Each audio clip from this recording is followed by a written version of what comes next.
Jon is our first speaker today, and I will say he is the founder of Icelandic model together with his sister and some other good people, and in collaboration with ECAD.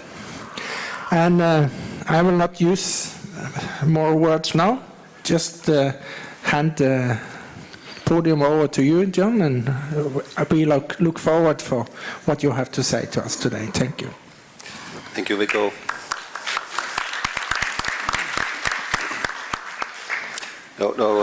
Just to make that totally clear, I'm not the founder of anything. I haven't even written a poem. This is simply the work of the Icelandic people working on prevention for the past 20 years that has developed in a certain way, and that's what I'm going to tell you about for the next few minutes. This title, it was a little bit scary when we saw this article being published last year in media, basically all over the world. Iceland knows how to stop teen substance use, but the rest of the world isn't listening.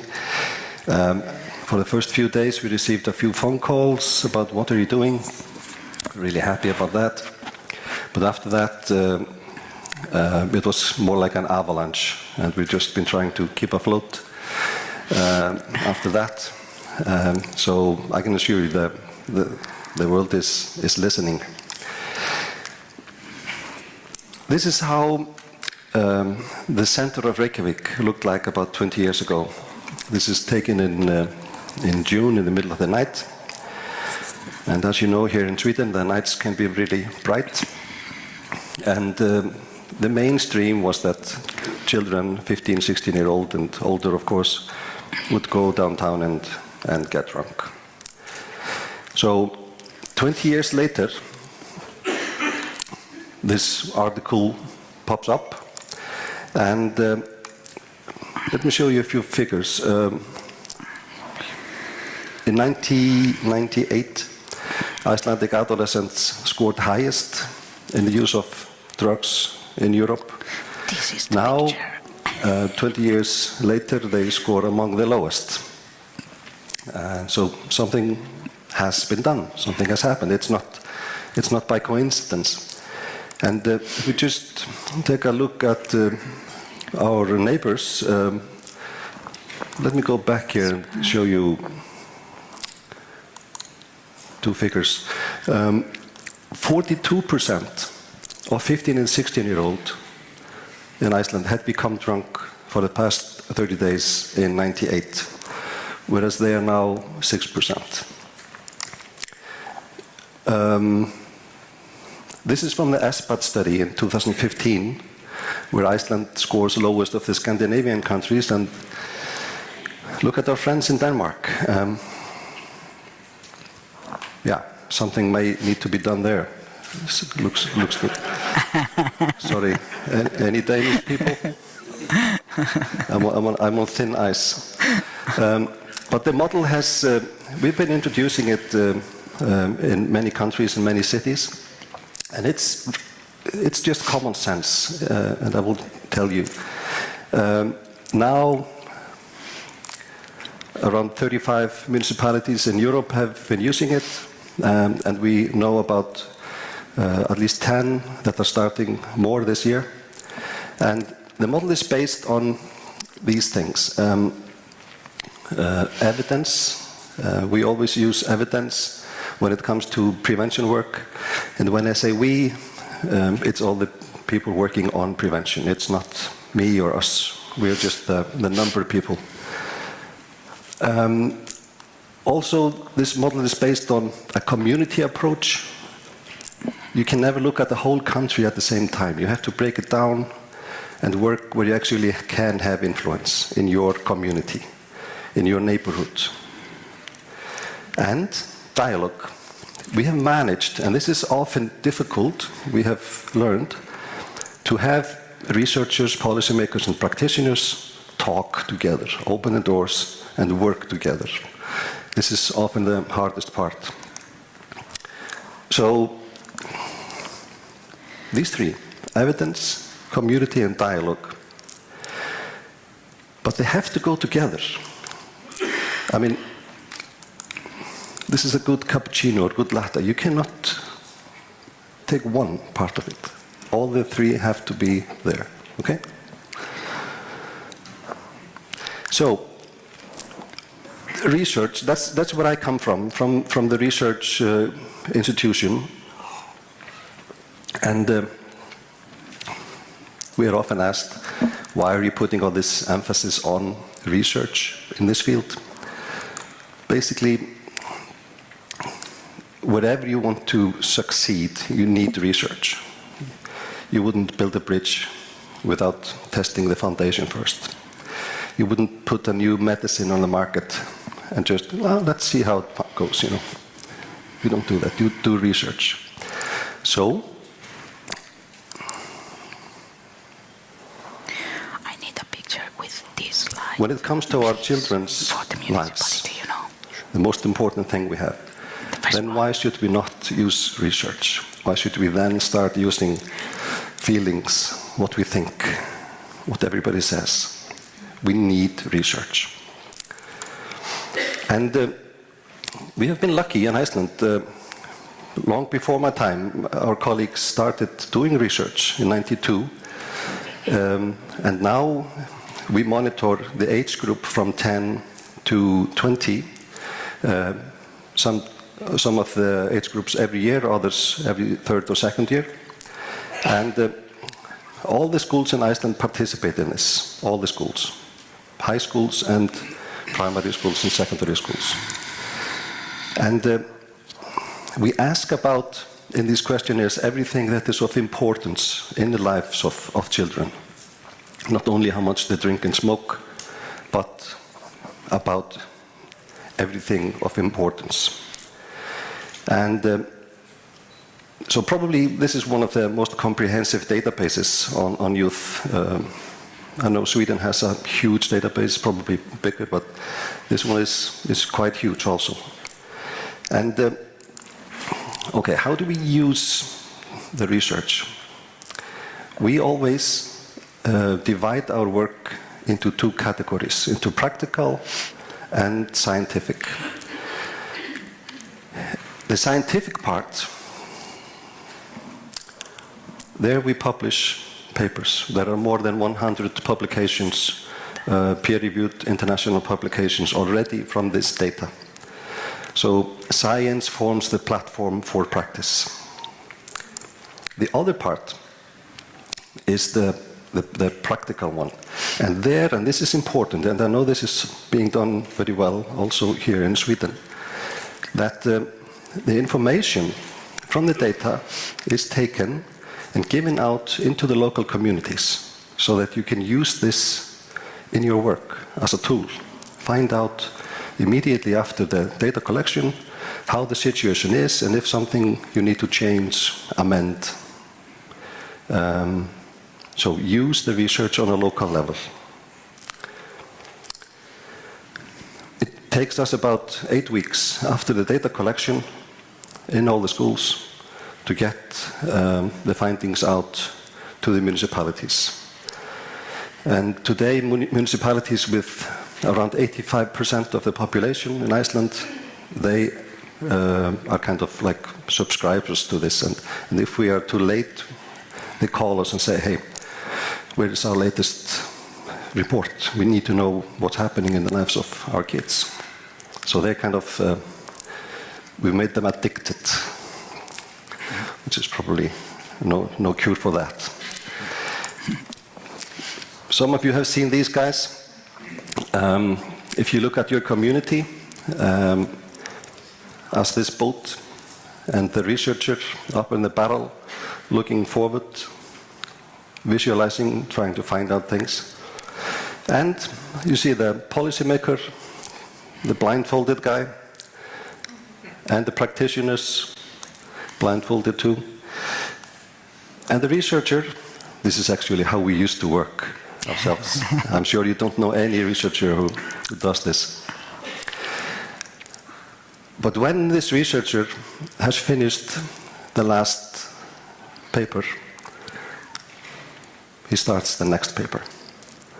That's the aim of somebody's research, without any connection with the actual field where people are working.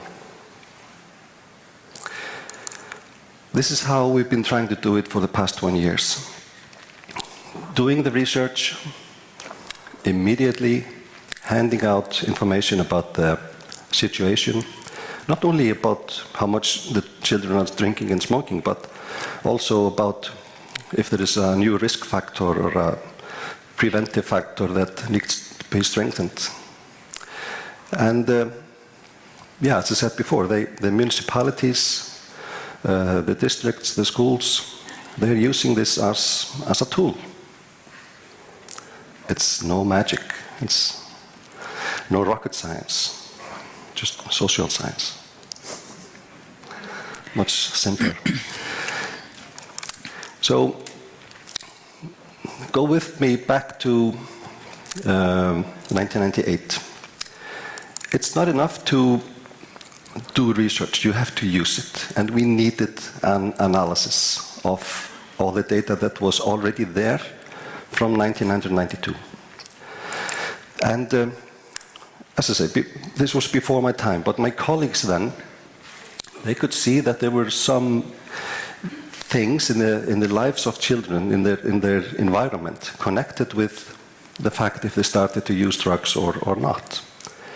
And these are the so-called risk and protective factors that we've been working with ever since. We could see that the family factors were of importance, the peer factors, the well-being, the extracurricular. And basically what has been done, just so that I get it out, is the work in Iceland has been focused on strengthening the preventive factors and weakening or eliminating the risk factors. That's been the key element. We could see, this is 98, strong connection between drinking and spending time with parents, for example. Connection between smoking and participating in sports. A lot of things that were very visible.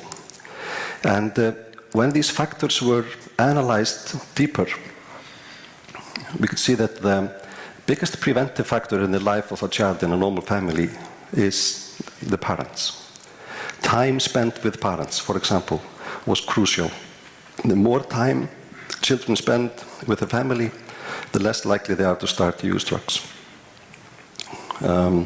Support monitoring, children who reported that it was easy to get caring and warmth, far less likely to start using drugs. And these things, it was possible to teach the parents through the municipalities, through the schools, through really active and well-organized NGOs. So the focus was here, teach the parents. Peer group, normally these effects are negative. Like we could see that hanging out late at night with your friends was a pure risk factor. So kids who were hanging out, doing nothing, even during the day in the mall, doing nothing, idling, were more likely to start using drugs. Staying outside late. Tell you a little bit about how this was used. The better our children are feeling inside and outside of school, the less likely they are to start using drugs. This is clear. And we could also see the importance of the activities, the extracurricular activities that children are participating in. And first, we thought it was simply to do something 3 or 4 times a week, play football or dance or play guitar. But later on we found out that that was not the case. And we have seen in some of the municipalities where we have worked that organized activities can be a risk factor. In our case, it is a preventive factor, and the reason is that the organization is very strong, and The work is quality controlled. We have trained professionals taking care of our children. Trained professionals. This is the key. In many municipalities where we have been, we have good meaning, good people, good parents, volunteers who take care of this work. And we can be lucky with that, but we can also be unlucky. The children always need to have good role models. And we have to be sure that when we send our children out to do something in a leisure activity, that they are in good hands. So, in '98, in Iceland, this program was started called Drug-Free Iceland. And as I've said before, many people laughed. This was totally crazy, a crazy idea. But the government and the municipality of Reykjavik and other municipalities, they joined hands and wanted to do something totally different, because substance use was going higher and higher and higher. And what was being done was not working. We had been using programs that have been proven not to work. Just say no. Doesn't work. We were trying to scare children, show them pictures of swollen lungs and brains. We were scaring them. This was not working. So something totally new needed to be done, and we needed to change the environment of our children so that they would be in lesser risk of starting to use drugs. And this is basically what has been done in the communities in Iceland with good success. Another thing we could see from the data, I will not go deep into this, was that it was really important that the work in the environment of children started when the children are very young. You cannot start addressing these issues at the age of adolescence. So, primary prevention was the focus of Drug-Free Iceland. Preventing children from starting to smoke, drink. That was the key. And this is from the National Institute of Health in the US. Underage drinking is a leading public health problem. And children who start using drugs at a younger age, they're far more likely to become dependent on, for example, alcohol when they grow older. So, primary prevention. Of course, we have all the other preventions, tertiary, secondary. We need to help those who are in problems, of course. But the mainstream was this. And we have seen in our high schools, I have 2 or 3 slides here from the high schools in Iceland, 16 to 20-year-old people. This is the trend in alcohol drinking. 64% had become drunk for the last month in the year 2000. Now this is 38%. So if we take all underage students in high schools in Iceland today, all, they are consuming almost half less alcohol or getting drunk half less than children 15 and 16-year-old 20 years ago. And another slide from the high schools showing us that this trend that starts at a younger age follows the cohorts. In the year 2000, 18% of the high school students in Iceland had never become drunk, 18%. In the last research, 46% of all high school students, the age of 16 to 20 in Iceland, have never become drunk. And can you imagine if we get this here up to 60, 70%? If you're 20, you never tried alcohol, are you suddenly going to start then? I don't think so. So we are making a trend. And we are hearing about alcohol-free parties in high schools. This would have been unimaginable some years ago. So if you go to the party, you can come, but no alcohol. It's new. So these findings, how were they used in '98? We knew this was the important things. And we needed to strengthen the preventive factors and weaken the risk factors. That was the methodology. And to confess, at the time, we didn't know if this was going to work at all. It was an experiment. Total experiment. But the municipalities, they took what they could and changed it. They decided to use research as a basis on a municipal level. The parental organizations, they were strengthened. All sorts of campaigns. We could see the importance of parents. The NGOs play a really big role also. They are really helping this work and driving it. And I don't know if some of you listened to Heida here yesterday, but the extracurricular activities have been supported heavily so that children, all children, can have the chance to participate in what they want to do. The city of Reykjavik spends around 15% of their overall budget. It's a city with 120,000 people. 7% of the budget goes into activities for children. Youth and sports clubs. See here on the bottom, the leisure card. This is a support to all children from the age of 6 to 18. This is today 430 euros per year.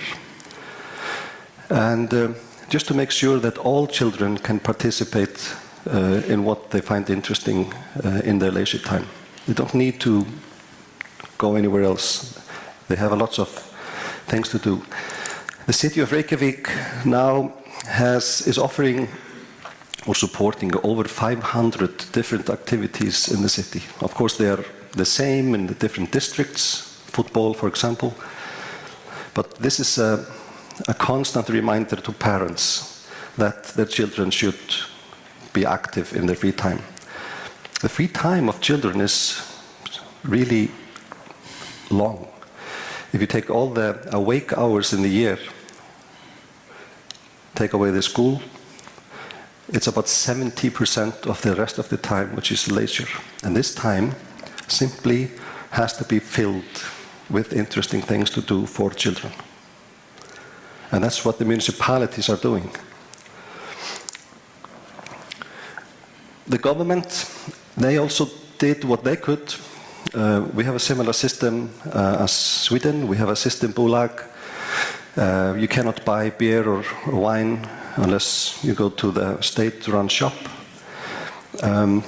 The age of adulthood was taken up from 16 to 18. All kinds of rules and regulations. We have guidelines. Actually, it is a law on outside hours. Children up to the age of 12, they can be out until 8 in the wintertime, 10 in the summer, and plus 2 hours for kids up to the age of 15. It's a law. Nobody gets arrested, but it's a constant reminder to parents that children should not be hanging out late at night and doing nothing. Advertising ban of tobacco and alcohol, visibility ban. This is not in Iceland. This is illegal. If you want to buy cigarettes, you have to ask if they sell cigarettes because they are never on display. We're not normalizing cigarettes, tobacco and chewing gum. And same peanuts and beer. This is illegal in Iceland. Illegal. So the final part in this, I mentioned the community work, the close community. It's like if you imagine your street where you live, your garden. I mean, you can take care of your own garden, but not all the rest of the gardens in the street. It's just impossible. So you have to focus on your community, not the whole country.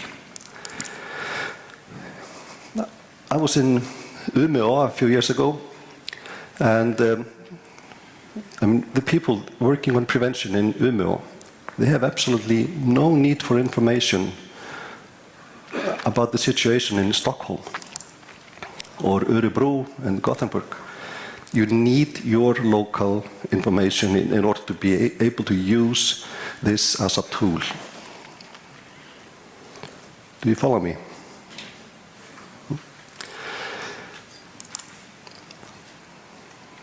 I love this sentence. A good friend of mine sent this to me some years ago. After receiving the first report about the situation in the community, this is the first time we see the actual status of youth in our community. And when you have that, it is much easier. When you have the local information, wherever it is, Umeå, Tarragona, Bucharest, it's much easier to draw people to the table and say, okay, listen, this is the situation amongst our children right now, not 2 years ago. And it's not the whole country. It's our city, our district, or even our school. This really makes people more interested than looking at findings that were gathered, they were new 2 years ago. So it has to be new. And what has been the impact of this? Since 2000 until 2016, the parental monitoring has increased. There are less late outside hours, more monitoring. Parents know more where their children are and with whom. A huge increase in participation in activities. And at the same time as this has been the focus, strengthening the preventive factors and weakening the risk, this is happening. And we are never talking about drugs. That's not the, that is a side effect. This is a side effect of changing the community where the children are living. And not only this, we also see less crime, less theft, less bullying, less sexual abuse amongst older adolescents. So drugs is only one part of this. And to conclude the international development, this model was introduced at an ECAD conference in Oslo in the year 2005. I was not even there because I didn't know somebody was talking about this. But then substance use in Iceland had gone down by more than 50% in 8 years in all categories. So people asked, what are you doing? And we've basically been talking about this ever since. And it started with 8 cities in Europe. Now, as I said, 35 have implemented this. More are coming now. I have to tell you though that there are cities who have started, who have gathered the information once and not done anything with it. And even we have not liked it, not liked what they saw. And of course this is just money out of the window. You have to have the courage to use the findings to actually change things in the local community. So this is adding up. 3 countries, cities in Africa have started, in Guinea-Bissau, in Uganda, they're just starting now, in Kampala, and Nairobi, Kenya. And in South America, 6 cities in Chile have already started, and I got a call last week that 3 more are joining. Both Mexico and Brazil, they have been visiting us, and they were with us 2 weeks ago in Tarragona. And they want to implement this. And I was a little bit afraid when I read the email on a large scale. But we will do what we can to assist. So, I think the world is listening. Thank you.